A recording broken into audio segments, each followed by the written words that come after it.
You cut me loose and set me free. You make me win every way. You showed me how to spread my wings. Yes, I'm the winner of the day. You cut me loose and set me free.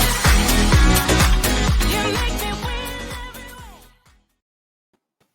way. Hello, and welcome to Soulsister on the Soulful Wednesday evening. A lovely, lovely Wednesday afternoon. Lovely, but the weather's now cleared up for us here in Joburg. It was storming earlier.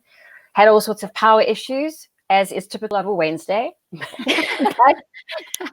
It's so funny how it's relentless. It's just a funny thing. I don't know if it's because, I don't know, energetically, I don't know if it's because it's the middle of the week. I don't know if it's because people are in the apex of their work week. So then the tech goes down and the internet people are not, I don't know how it works in those big internet factories, you know, where they make the internet.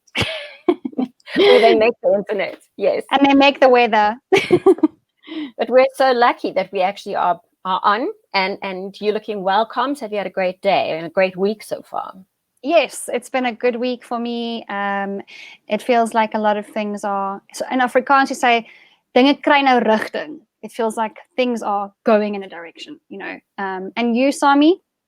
I think things go in a direction and then they change direction. Yes. It feels like they're continuously changing. As is life, as is life. But the one thing that we can always, and this is going to be a beautiful segue into the next section as we do. I love doing good segues.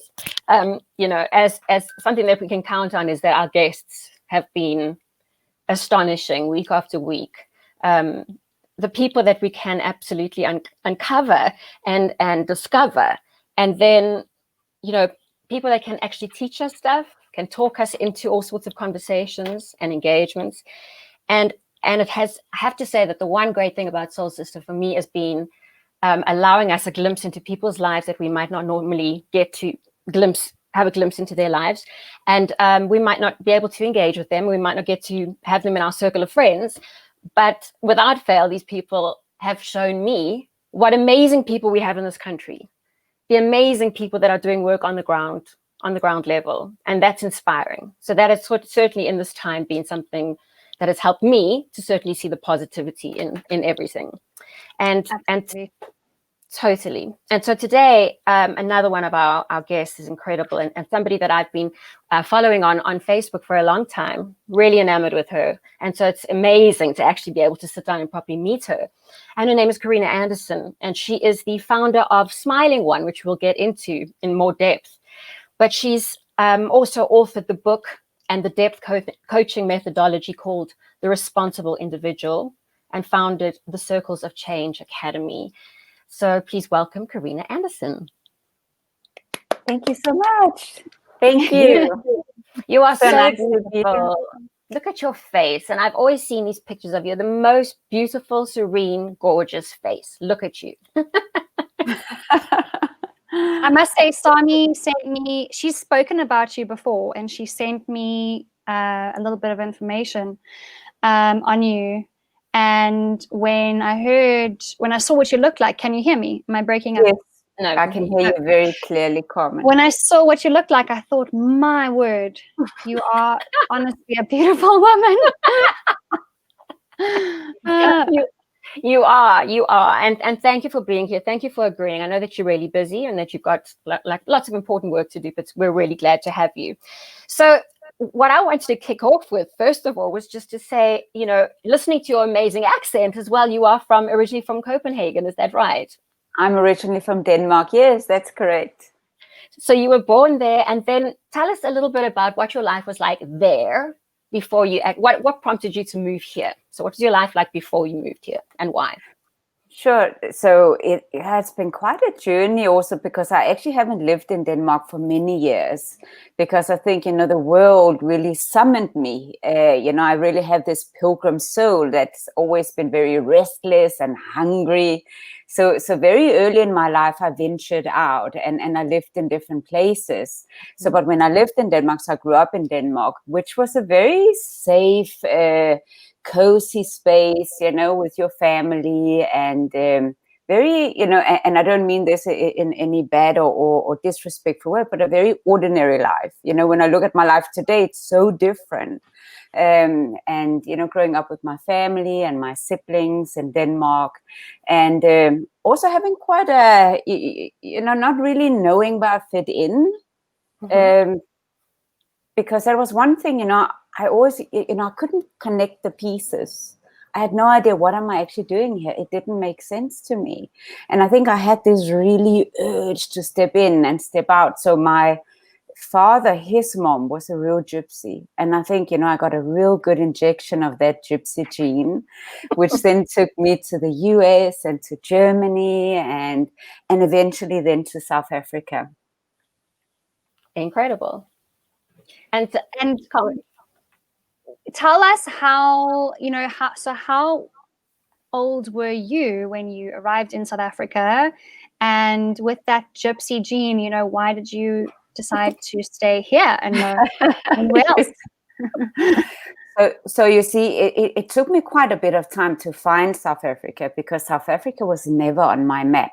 I had never even thought about South Africa, and I needed to go through different classrooms and life before to really be prepared for, I think, the big task and my purpose really waiting for me here.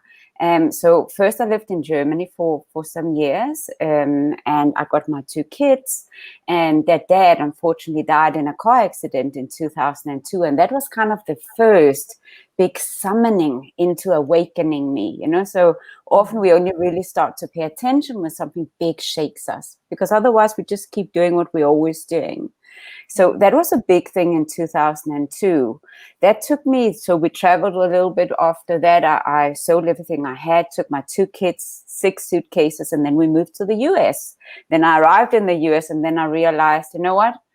The grass is not greener on the other side. So I came back to Denmark for a few years, just to kind of settle, find, see if I could find a bit of grounding, which has never been really easy in my pilgrim soul and my gypsy soul. Then I met a German man again a few years later, and he was actually the one who wanted to move to South Africa. So we can thank him for me and my kids living here today.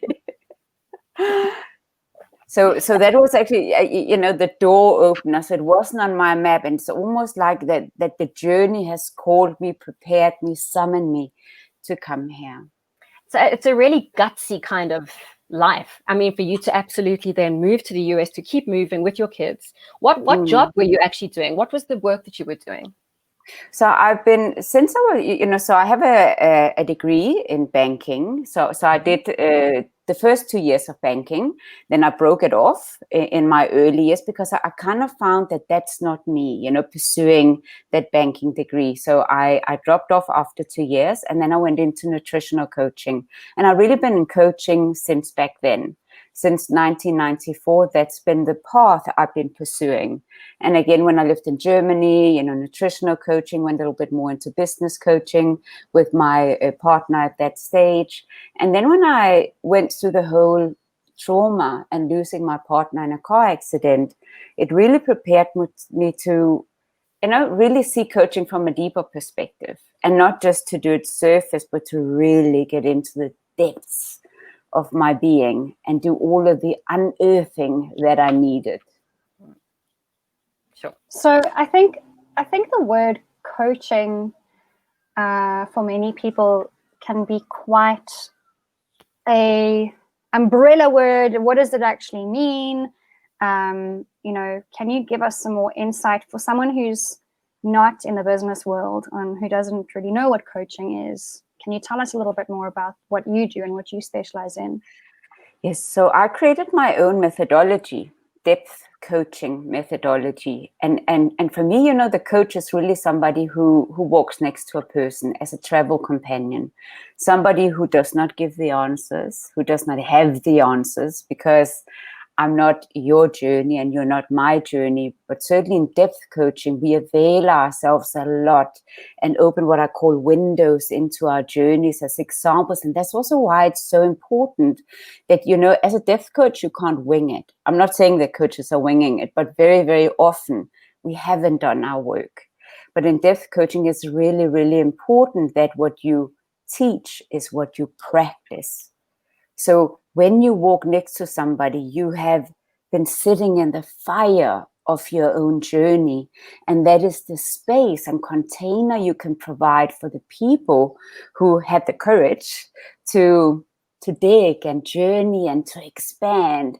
And what's been so beautiful, because I haven't actually studied coaching, but life has taught me coaching and prepared me through all my different mountains and breakthrough experiences that I have, to really, understand what it means to do your journey, but also, taking me to the different steps I needed to go through in my education as a coach through life.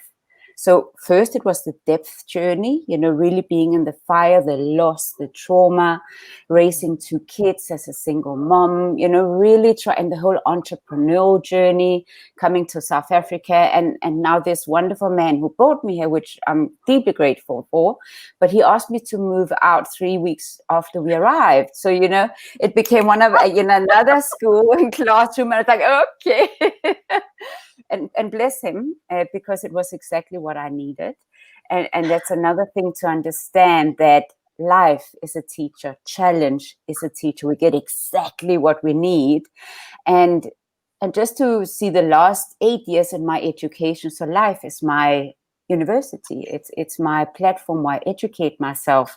I had the privilege of having front row seats in a business, in corporate, and deep into, working with executives and teams. So I'm incredibly lucky, that I have all this exposure, and I dance in and out of these platforms and have fun and learn and grow. Yes.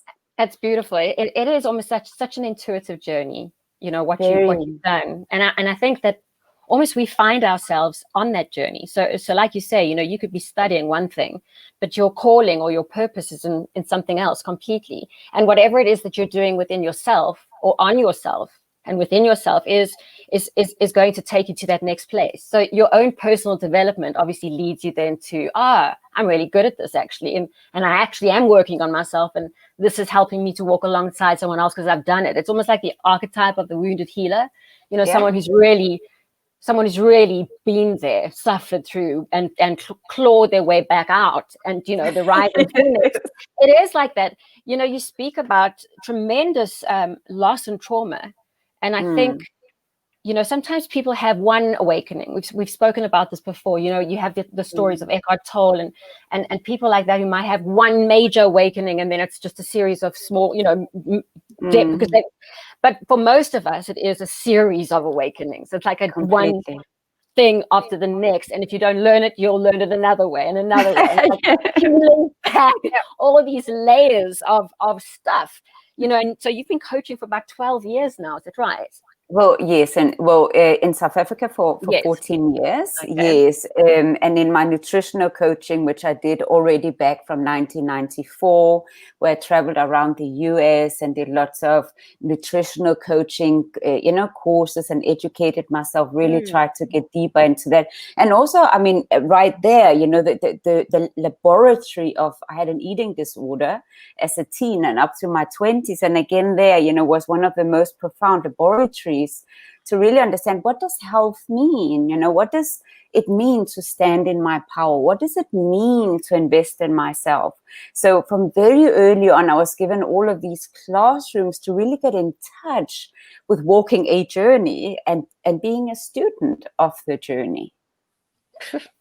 I think that is profound, because that is, what one wants to come out of any strife, looking back and being able to have to know that you've learned, which I think a lot of people do. They sense that they've grown or they've learned in some way. But what I sense from you, and which is obviously evident in your work, is that you were very clear on what you had learned, or maybe perhaps why you'd learned it. You quantified that, and it's almost like you've been able to put that into practice with your coaching and to help other people. But I think that's where it gets so that's why I admire you, Karina, and people like you when there is such clarity? And was there, do you feel like you got to a point where you arrived with clarity and looked back on your journey? I mean, are we not finished yet? But you look back on things and they're quite clear to you as to why things happened, or is it not that simple? I'm just talking now for general people who want to see the growth that they've made. No, and clarity is very, very important, and one of the most difficult things to achieve, because we're so cluttered, right? And it took time. It was only when I arrived in South Africa, because remember this restless gypsy soul, pilgrim soul, doing all her classrooms all over the place. So when I came to South Africa and really felt the energy and the grounding, it was almost like I could just feel something is different. And I was catapulted, of course, straight into my entrepreneur journey. You know, I had no choice. I mean, I did have a ticket. I could have gone back to Denmark, which I chose not to do, because I could just feel that there was this pull. There was this pull towards something that was really important. It just felt bigger than anything I've ever felt before. So Carmen, what's really been important for me has been to take ownership of my journey, and everything towards clarity start with ownership, to get to know the human in me. Okay, so the human in me that has all these feelings, that has all these patterns, that really is stuck in many places, that has a journey. And once I began to understand those parts of me and all those stories, and started to understand, where do they stem from? Why is it sometimes noisy? Why do I react? And started to kind of put those puzzle pieces into place, something new started to happen. And I started to get in touch with something much deeper in me, which I kind of, had a thought about or heard about, or, but never really had touched in me. But when I came to South Africa, it was very clear that I had been plugged in, and I could feel that essence in me deeply. And now to live and walk a journey where you hold both your human and essence, and understand that you are both, so they're not separate. You have this human journey, but also that you are essentially essence. And that is for me my clarity, Carmen. My clarity is not in the human. That's part of a journey. And I learn to speak human. I learn to speak the language of separateness, the language of emotion, which equips me to speak to others, okay? But to understand my clarity and my center is, I'm a drop in the ocean, and the whole ocean in one drop. So actually, I'm okay. It's very clear now, but it wasn't for a long time. I think that's a beautiful thing about depth coaching, is that it does, because I think a lot of life coaching can be anchored in a cognitive space, Yes. certainly when you, which is why, you can learn, and this is for me, you can learn one methodology, and then the more you learn that, the more you realize you need to do more, and then you do something else, and then there's something that feels like there's an embodiment that needs to happen, so you need to go deeper, and then there are all of these depth practices, and then these mindfulness techniques, and then it sort of becomes, you start to discover what works for you and what doesn't. Is that how you sort of then came up with your own methodologies and your own?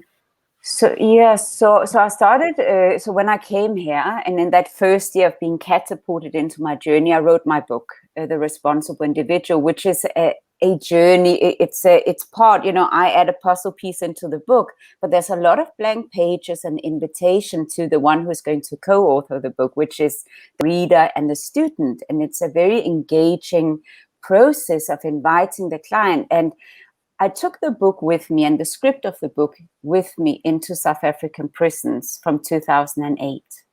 And I mean, that has been probably I don't want to compare the classrooms and the schools I've been going through in life. I mean, but that has been the most profound teaching I've ever had.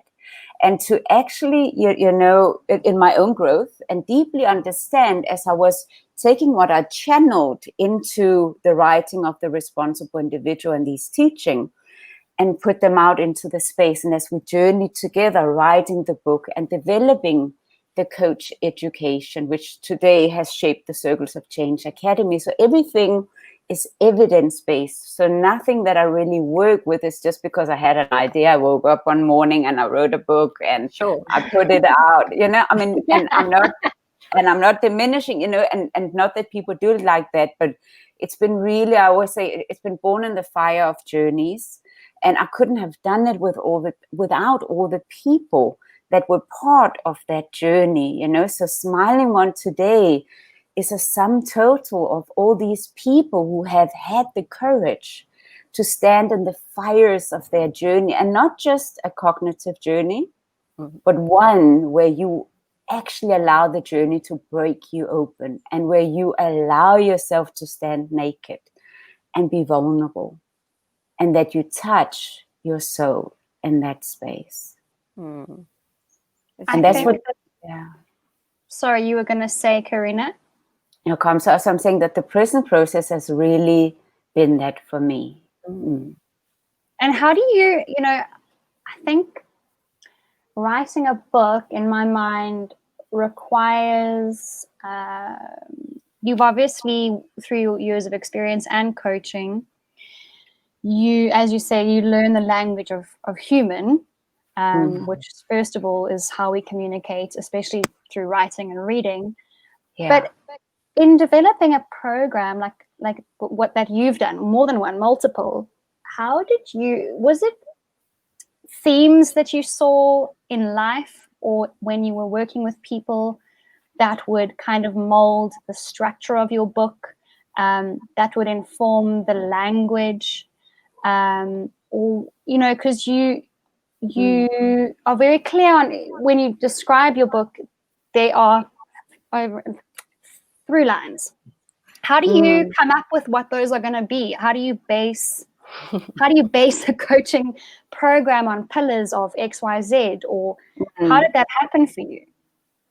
So, you know, I think, you know, I'm a channel, Carmen, you know, so things, they flow through me. And as I go through them myself and realize my own steps of unlocking, you know, the parts of me that are still stuck, and get to that unresolved energy, these puzzle pieces came to me. And about a year before I immigrated, I was part of a project in Denmark with a really, really special friend of mine. We were sitting in a think tank, and we were reflecting on, you know, stress coach education and things like that. So some of the puzzle pieces I've thought into, plus my own healing journey already from quite a difficult upbringing, you know, and an upbringing where I felt, you know, always this a little bit outsider and outcast, has journeyed with me for a long time. So I was busy with these puzzle pieces, Carmen. So for me, it, you know, I have these awake dreams, and I have an ability that things that click into place, and I test them. It's like, you know, so every Wednesday. So let me give you an example. You have this every Wednesday. Normally every Wednesday, I do a Wednesday insight. So in the morning, and often I don't know what kind of insight I'm going to do, but in the morning, the theme starts to flow to me. And then I get all the threads, and they get woven into space. And at the end of the day, there's a video that is between 5 to 10 minutes long and has its own structure and theme. So the same with a book, you know, that I've been listening to this, and as I've been doing the processes, the puzzle pieces fell into place. And it's actually incredible, Carmen, because I'm experiencing now, you know, like 14 years later, how all these puzzle pieces are still really relevant, because the language of the book is simplicity. Yeah. Okay. It is very, very simple. It's not rocket science. And it's so simple. I remember one of my coaches, and Franklin, who is today actually a partner in Smiling One, and have ownership in Smiling One on the concepts as a gift because of his incredible journey and awakeness. He told me in the early days, he looked at the book and said, "No, man, you can't be serious. Is that it?" You know? And the moment he started to engage in the journey and started to go to these places in these actually really simple questions, he started to unlock, because the thing is, the human in us makes it very difficult, makes it very complex. And that's what we have to remember. So the language of the responsible individual is a very simple one. Yeah. I love that. Yeah. I love the fact that a couple of things that you've spoken about that actually really resonate. The one is, the morning insights, as you say, on Wednesday. And it probably is stuff that's been brewing anyway, every day. And then Wednesday, you said it's been in you, and then you sort of make a point of getting them out. Yes.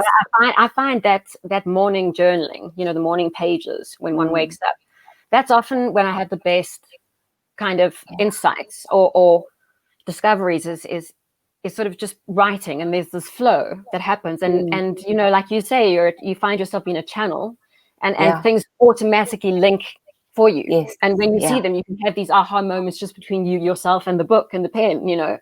So there's that. And then the other thing about talking simplicity is it makes me think again of that my sister described it to me so well. Spiral dynamics is very much about how it almost reminds you of a like a pole with a ribbon around it, and it gets wrapped. It's sort of as you go up the spiral like this, that you can look at a particular word or a notion or a concept, and it seems very simple because you're meeting it where you're at. And then the deeper you go, the deeper the concept becomes. Yes. So it's almost like you can connect to something that seems so simple, and yet it has tremendous depth to it. Absolutely. That's a really good point. And what is also really important, just because when I receive it, it looks simple. I'm also a translator. Yes. Okay, so my job is to translate it into, make it really simple, because just because it sits here and I'm clear. And I had that a lot in the corporate world, and I think it's been quite significant of why I was pulled into those spaces for 8 full years, really to translate quite complex business thinking and strategy into very simple strategy, and align the personal strategy, build bridges to business strategy. And what I realized is I do it with ease. It's easy for me. But it's because I collaborate with source energy. I collaborate with the universe. I'm plugged in, and that makes all the difference in creative spaces. And when we really speak about our awakening journey, awakening the human in us, it's really to click back into where we belong in our center. I want to pop this photograph. These are just 2 photos of you that I love. And you talk about being plugged in, and I am keen to ask you whether that is something that I love that photo too. Is that something that you are in and out of, as to kind of being with source? Do you find that you're always there now, or is it something you have? I mean, I think it's something we always have to. It's a relationship we always have to cultivate. But when did you first of all feel that you had found that source, that plug in, that feeling? And you mentioned landing in South Africa and feeling something like that. If that was the first time, was it coming and going, and is it now kind of constant? Yes, it's a really good question, and it's a very important. It's a very important question. Sorry. No, it's because it informs everything that in how I live my life. So the first year when I lived here, so I'm going to offer you different windows into the journey, and the first one is that I started to walk barefoot. I've been walking barefoot the last 13, 14 years. I haven't worn shoes because when I arrived here, I couldn't anymore. It was like I gave all my shoes away. So I'm walking into prison. I go everywhere. Okay, so if you see me on the mountain, I will have tackies on to preserve my feet because they're human feet, and they don't do well, without the shoes on the mountain. But other than that, I'm everywhere barefoot. I don't wear shoes. So that's one part. And those pictures you show very much nature, and nature reminds me, of this incredible rhythm and cycle that there is, and the honoring, and that's certainly a place where I can feel that plug in. Another one that I don't speak too much about actually is, I feel people and energy. I feel people's pain. It's something I'm still exploring in me, something I'm not fully 100% understanding yet, so I really feel when people have pain, I feel it manifests in my body. So it's been a part of me understanding, wait a minute, where do you end and I begin, and vice versa. And that's been a constant research for me. And I'm still, I still don't have full clarity on that account, other than I know that it brings me closer to understand the me in we and the we in me. And if, so if I also look at the information and the insights that finds me more and more, it's more about that. It's really this movement from me to we, and that we can live in a we conscious space, because then how we are with each other changes. It changes absolutely everything. Sometimes when you speak, and when I've read what you've written, and the way you write, the way you sort of think and give clarity to stuff, sometimes it feels like I've written it. Wonderful. Yeah. No, the reason I want to say that is because the me, we, I speak about that all the time, and I always use it with kids when I'm coaching them in expressive arts. And I use Muhammad Ali as an example. I mean, that they say this. He used to do these incredible poems and funny raps. He was like the start of that. He used to use his words to sort of be a showman, even though he was a boxer. He was the first person who sort of brought some sort of beautiful humanity to the art of boxing, to pummeling someone. He brought the art of incredible humor and using poems. And people used to ask him all the time, give us a poem, and he used to say, okay, the shortest poem ever written is me, we. And I use that all the time, because it is that journey from the me to the we, but then also the fact that you often use quotes and you use poetry. So looking at that, it was a Charlie Chaplin that wrote As I Began to Love Myself, or is that actually written by someone else, and people have misconstrued it to be written by Charlie Chaplin? Yeah. They thought it had been written by him on his 70th birthday, but that was later disputed. Nonetheless, it's an incredible poem, and I chose a little, actually, in our Women's Month in August here in South Africa, to really bless women. And I chose that poem, and I created a self-care webinar unpacking the 9 principles, injecting it with the responsible individual. And I gifted it to 5 different organizations and to women. And it's been so beautiful. And again, another beautiful teacher. So yes, sure. It's poetry, and it's something lyrical and beautiful. And it does take it away from, there's something feminine. And it's the femininity in compassion and empathy. You know what I mean? That almost makes coaching less masculine in terms of mindsets and actionable stuff. It takes it into the feminine of depth and holding and nurturing. And I'm wondering if that is what you would bring to a prison. You going in with your beautiful sort of compassionate heart, going into a space like that and working with these men, I can just imagine that your energy must be so incredibly healing. I mean, you walk alongside them, they have to do the journey. But to have someone opening themselves up in that way, what is that like for you? It must be profound. Yeah, so it's a very, very interesting part of the journey, because I grew up in a very masculine energy, and the masculinity was very much my gatekeepers, and it kept me safe, because it was very much, I needed to protect myself. That little girl in me thought that was her story.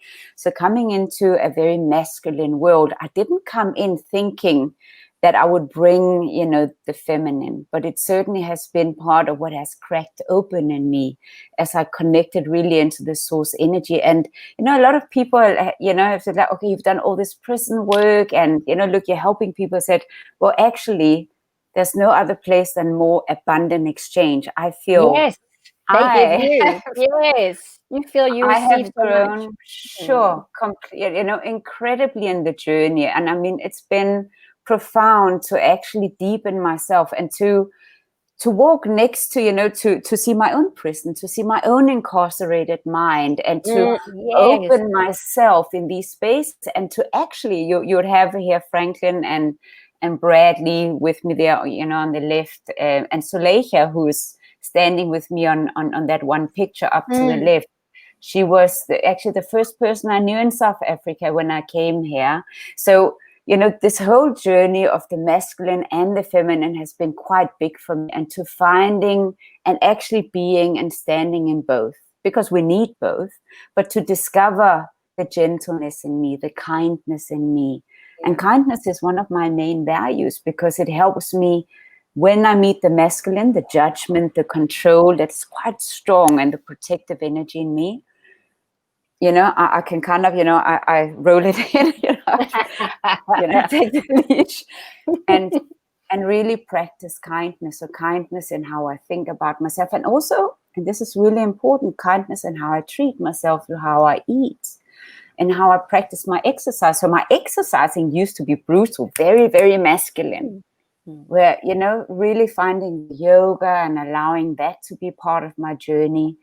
I live in a very busy body, and a lot of people who look at me would not necessarily know that, but I am every day in a constant negotiation with my human. Okay.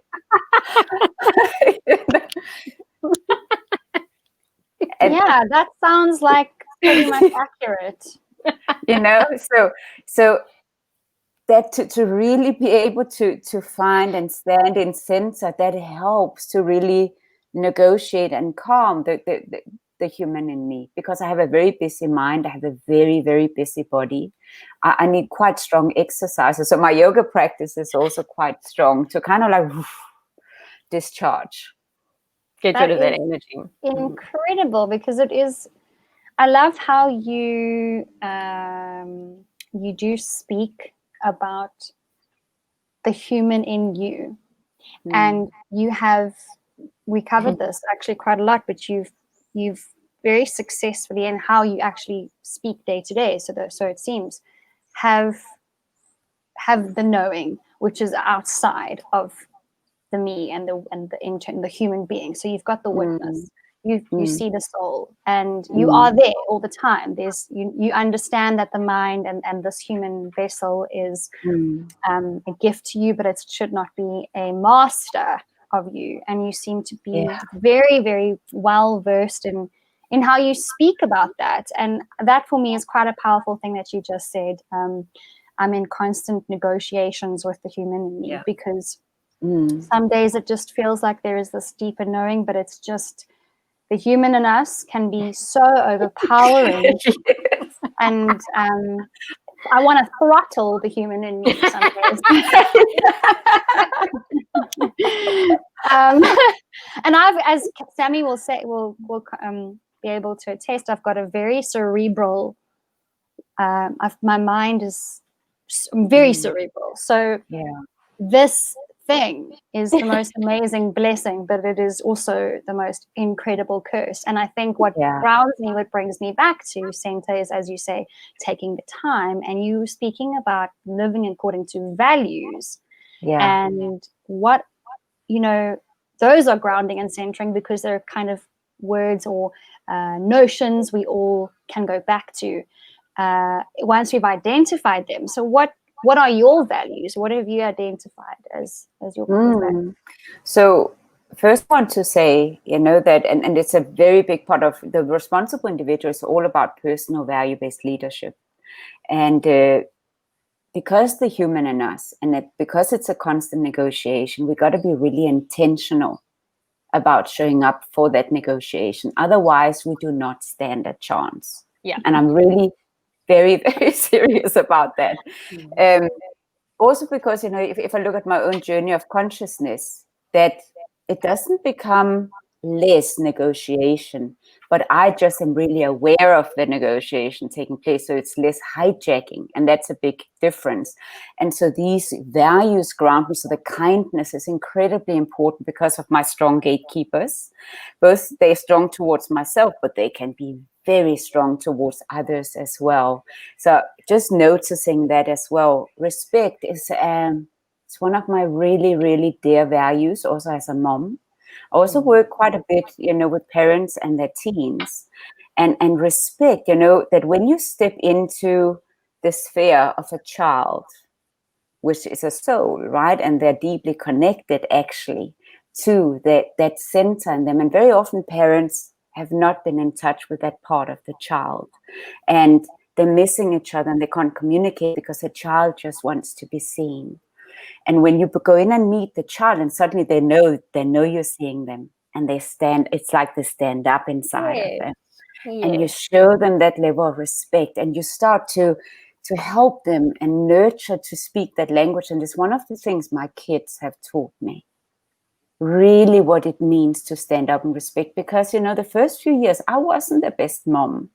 I was angry because I had so much trauma. I had so much unresolved issues and I hadn't resolved it yet, but the moment they stepped up and stepped in and say, hello, I'm here. And fortunately, I woke up quite early in the journey, fortunately, to really become a student mom. So we're back at students. So respect is one of my biggest values towards myself and how I treat myself and my body, the human body, and treat my soul and respect that part of me. Another value, honesty and integrity, is very dear to me, and you cannot awaken without those values. It's not possible. To really stand in your truth and to be willing to be naked and also to be willing to be that mirror for somebody else. Another very important value for me is commitment. So I am really, really committed to this journey. To really walking this journey, both with my human and with my soul, and to serve. So leadership, servant leadership is another one. So those would be my 5 closest values. It's beautiful. Tell us about Franklin. I'd love to know that story. So did you meet him in the correctional department? Yes. No, prison. Yes, I did. Yes. So Franklin, I met back in 2009. He was journeying with one of my first generation coaches. Franklin is a second generation coach. And so Tando made a big impression on Franklin. And Franklin was seeing how he was always having these little circles of sharing because Tando, he was in coach education with me. And Franklin was curious. And actually the comment about the book and no, this can't be was actually made to Tando and said, no, man, and are you a psychologist? What are you studying? Why are people so interested? And we're in the middle of a prison. And then Tando invited him to sessions. I met him 3 months later because my coach team, the inmates that I educated as coaches, was engaging with those that were curious about TRI, the responsible individual, and we're exposing them to it. Now, Franklin wanted to also train as a coach, and that's when he stepped into training with me. And I remember he was telling me, because he was a rapper, and he was telling me, Karina, that language there and rap language, I can't change my language. And, rap has a specific message, and that's just how it is. And I actually have a little video of him when he is doing a song at our certificate ceremony about 3-4 months later than when he made that statement in 2009, 2010, which is a completely new language that he had learned, really about seeing, the GPS in him and his soul. And is that Franklin you mentioned in this photograph? Yes, so he has the hat on. Yes. Okay. Yes. So Franklin he's journeyed with me for more than 11 years. He is probably everybody in the journey is absolutely amazing. But when it comes to Franklin and his commitment to the journey, his loyalty to himself and the journey, to smiling one, to really wanting to championing the change. And he cares deeply also that others like him inside prison gets the opportunity to awaken. Because you see, you need somebody who bets on you. You need somebody who gives you a chance. You need somebody who offers a platform. And that's another thing about when we really understand we're not meant to do it on our own. I mean, we are completely misunderstood that part of the journey because we live in this singular individual body. We think, okay, we got to do it on our own, and we separate ourselves from each other. No. So all about the we, and Franklin really connects the dots in that, and his service, both in prisons, but also in schools. So he's been running some of our school projects since 2015. and absolutely amazing. Here the other day we went on Lion's Head and we had a session with 4 matriculants. They're going to write the matric now. So we took them on the mountain, Franklin and I, and he said, okay, let's conquer this matric mountain, and use that as an analogy. And he's just profound, you know. And the thing is, Franklin is somebody who knows crime. He's somebody who has touched the deepest corners of his spectrum, the dark and the light. And if we look at some of the challenges and complexities in our society, you know, you and I, we don't have that skill set, you know, to go into, and I know I went into prison, but these guys are a lot better than me. They have lived it because they have experience. They can hold a space for exactly that. They know what it means. They are relatable for the youth.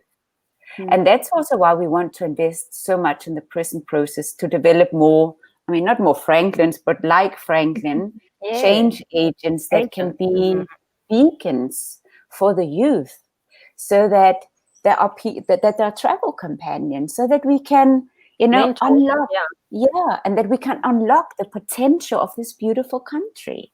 It's bursting, it's pregnant with possibilities, you know. Yeah, I love that, how change happens when people feel seen and heard. You're right, it's a platform, you know. It's to be the faceless.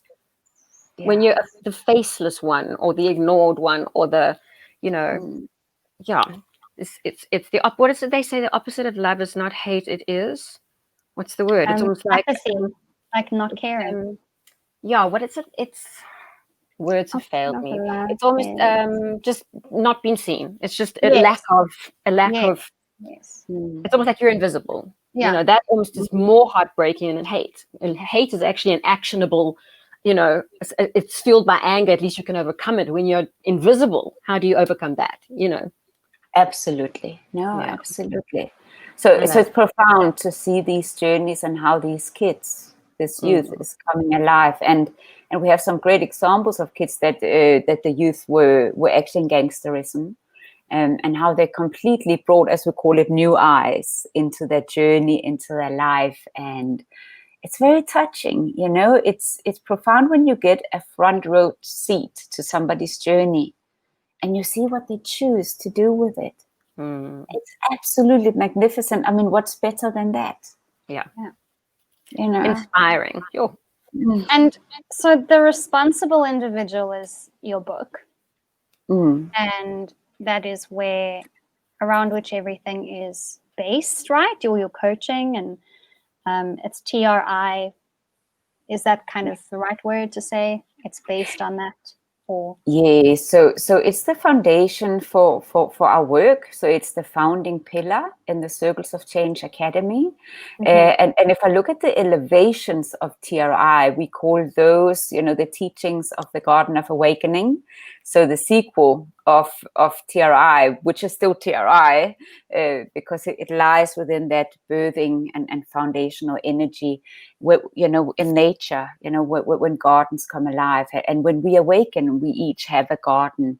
So we have, of course, a lot of additional tools that we have birthed into our academy, into our awakened leadership courses, into our different programs that we do. But everything is based. That's the core foundation, because you got to get the foundation right. And I see a lot of people birthing a lot of ideas, and, you know, a lot out there, but they're not making sure, not all of them, you know, making sure they're deep enough, and that they unearth, you know, what needs to be unearthed, and weed it out in their gardens. So the foundation is the responsible individual. Yes. I love that. And someone here said, the indifference. Thank you. Yes. World without war. Indifference is the word that I was looking for. Thank you. Oh, wonderful. Yes. We. Can you see the we in action? I love it. I love everything you're talking about. And I'm definitely going to be speaking to you after this. And I see that you have some courses as well that are free. So I'm going to actually start with those. And then I shall be being in touch with you for sure. And I'm sure that a lot of people out there want to as well. Would love to actually get to know themselves better, deeper. And I think Sammy would learn. I mean, this is right up your alley, Sammy. I love working with kids, and I I find, it's like what Carmen was saying, she's a singing coach, and you were asking Karina, Carmen, you were asking her, how did she come up with, concepts to formalize things or to make them understandable? And I think it's pretty much what you do. You understand the voice so well. And so because you understand it, you're able to tell someone how to do something, or because you've done it, you've walked through it, and something clicks in your mind. It's the same.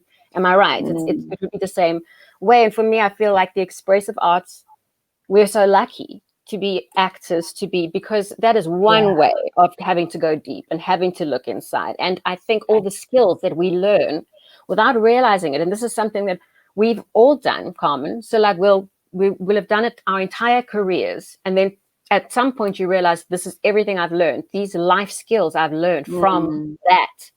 So I feel that the expressive art is another way of, and I do work with kids in this way, that teaches them incredible life skills of being centered, of being in your body, of accessing your emotions, of understanding your energy body, of understanding the emotional body, understanding the physicalist, the grounding yourself, centering yourself, how to overcome nerves, deep breathing work, breath work, getting rid of, emotions that are stuck. It's, what do they call it? I don't know if it's called somatopia or something, but it's the energy work that you're doing.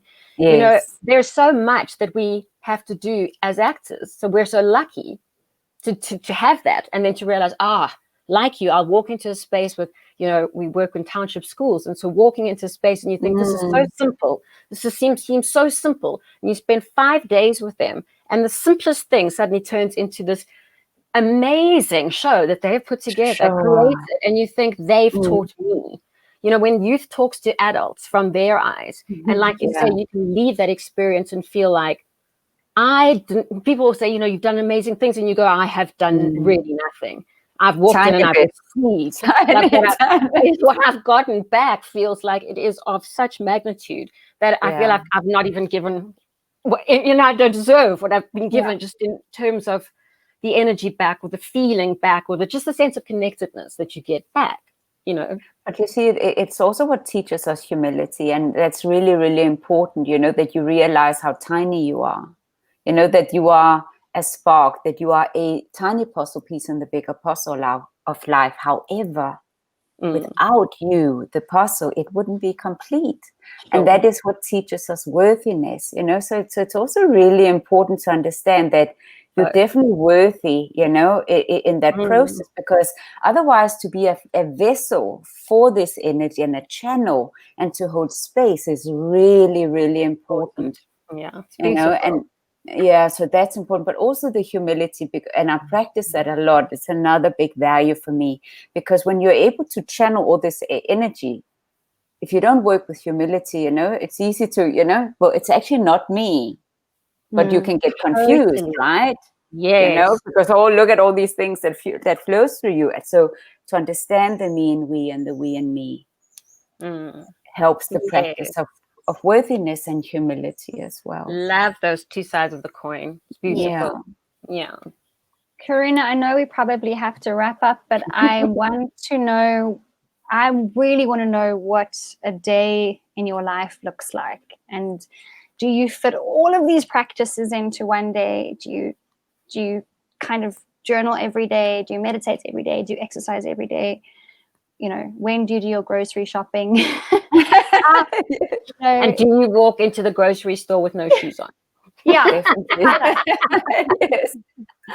So okay. Well, absolutely, because so that's walking meditation. So I always say that my life is meditation, because remember, I live in this busy body with this busy mind that is constantly receiving information. So when I walk barefoot, it reminds me of mindfulness. So really, my whole life is to practice mindfulness. So I get up early in the morning. I aim to do my yoga in the morning. I have actually started to do some Pilates as well, because I thought, it's good to strengthen areas in the body, because I do need that release and discharge in my body. Food is a very important practice in my journey, in my everyday. So I do shakes mornings and evenings, just to make sure that I get it, that I feed my physical body. And because I'm vegan, I have to be, of course, very mindful of also getting all the nutrients in meals. So I do make a meal in the middle of the day. So it also depends on where I am, what year it is, what projects I have, what day it is. So Wednesday is a Wednesday Insights Day that is reserved for particularly creating a video. And that was a commitment I started at the beginning of lockdown. I said, I'm going to create a video every Wednesday, and that's what I've done. I've created a video every Wednesday since lockdown. Now, last year, for example, my year looked different, Carmen. So every, 5 days I was in Joburg or in corporate, and then I was back here for 7 days and 5 days there, so that's how my week looked. But I always obsess about my exercise, about my food, because I know in order for me to kind of be able fit for negotiation with my human.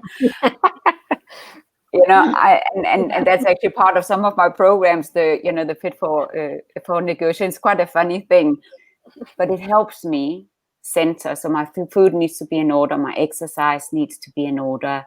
That's important. And then client processes, and some days I'm in projects. So in lockdown, we haven't been able to go into prisons. Otherwise, I would have a few days a week where I would be in prison.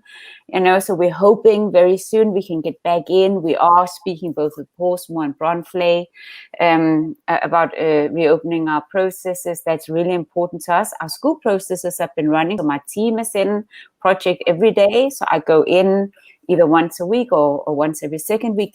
I mean, it's been a little bit different due to the pandemic, So, and then I'm in team meetings. So it depends on the day, Carmen. But one thing that's for every single day is my breathing, my yoga, my exercise, my eating, and very important, on weekend I prioritize a lot of family time. My partner and with my daughter who lives there. My son is in Denmark, with my daughter's partner. So that's one thing I really enjoyed during lockdown. We've had so many meals together, and I've loved it. Yay! Beautiful. My mentors, yes. What have you been doing with school? During lockdown, if the kids haven't been at school, how do you reach them? So what my team has been geared to do, so we started lockdown with a 21-day challenge. So we made, I have no idea how we did it, because when I look back, it was like, wow, did we really do that? So we all did one video every single day, and they did it also to put into the project. So we started little WhatsApp groups with the kids. We, so they did phone sessions with all the kids in the program. And when it was possible to go back in, where grade 12 was still there, they focused on that, and then they did house visits, not going into the house, but actually having like a little session outside the house. So and this is in Ravensmead, so some of the high risk areas. So we really had to be innovative and find new ways. That's when we started building our academy online, to actually make sure that all our courses are online. The responsible individual is now online. We can do a lot online. We want to stream it into schools. So we're busy finding out, creating intranets in schools, but also in prisons, because remember, the prisoners are not allowed to go online. I was going to say, no data there, no Wi-Fi or data there. But imagine we can put, an online academy in that can just be uploaded during the night. So with the schools, they've been highly engaged. It's not been easy. It's been a difficult, landscape to navigate, but the team has done extraordinary. And I think, we were having a team meeting the other day online, and what they said, the level of one-on-one connection and attention to the individual has been absolutely incredible. Because remember, at the school that there are 1,200 pupils, students there. So you don't necessarily get one-on-one all the time, because they also do big exposure classes. So it's been a real blessing from, that perspective. They've done so well. I'm so proud of my team. They're just extraordinary. Amazing. Really. So that's Circles of Change Academy. That's your what do you call it? The academy. The academy. Yes. And you have an online course starting in December. Is that correct? Yes, I'm launching a 4 weeks challenge. Yes. So power. There you Oh, go. challenge online course. Yes. And that would that be for anyone and everyone to join? Absolutely. So what I say is that it's for those who want to challenge the hungry ones, the lazy ones, the procrastinating ones, the comfort eating ones, any patterns, that noisy human and want to learn some negotiation skills. That's for you. It's a boot camp. It looks like she is in a boot camp and she is negotiating with her human. Completely. That is. Everyone needs to stay fit in that negotiation. Karina, it has been such an honor to speak to you, and definitely I know that I definitely will still be in touch with you for sure. So thank you so much for your presence and bringing everything. Sure, thank you to both Shep. of you. I've loved being here. What a beautiful space and opportunity, really. Bless you.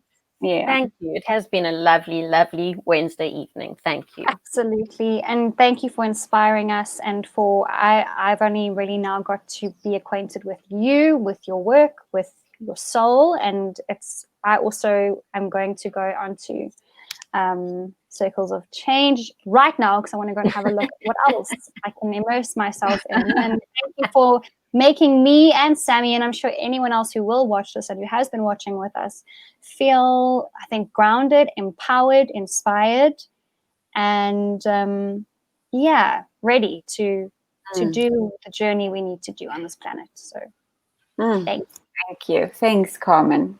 Thank you, Karina. Appreciate it. Goodbye, everyone. You cut me loose and set me free. You cut me loose and set me free. You cut me loose.